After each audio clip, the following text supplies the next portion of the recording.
បងសូមផ្ដាំថាអរនៅស្រីអងសូមបើកវងននអើយបងឃើញផាត់ដឹងចិត្តបងទេថាបងលួចស្មាត់កូនសែងស្រីប៉ាត់បងសូមស្ដាប់ថ្នមកូនសែងសអើយកូនសែងសសួរច្រឡប់ប្រហូតរំយងកាទុនអូនហូតដៃឯងល្អហើយសែងសំ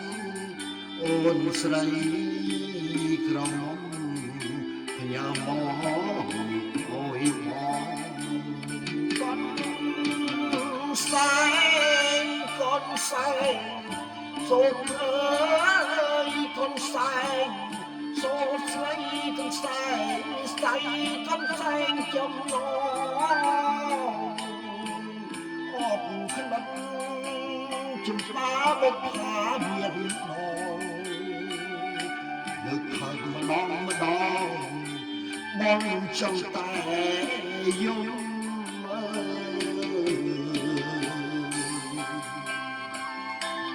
បកស្រាយបទចម្រៀងច្រៀងឲ្យនឹកញើងគៀងសូមចេះជូនអរលោកអ្នកនាងនិងសមាមិត្តទាំងឡាយ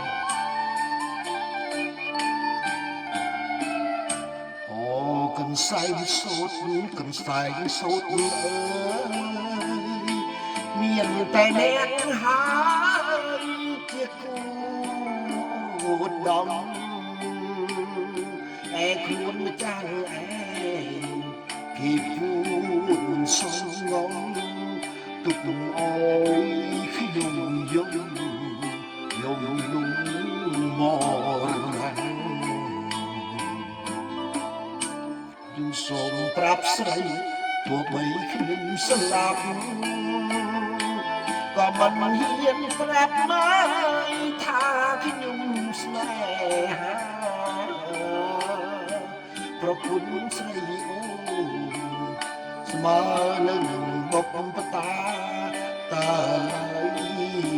ណាថាគឺនឹងរួចយកចំរៀងច្រៀងសងអនអើយស្រីអនសុខឹកវងននកាត់ខ្សែមកវិញអើយបងសុំទូក្រុមបងហ៊ានលួច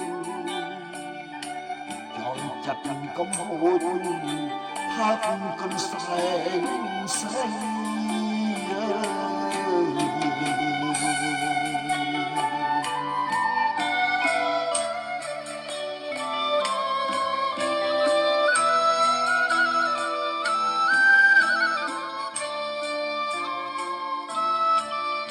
សូមអរគុណ Thank you so much.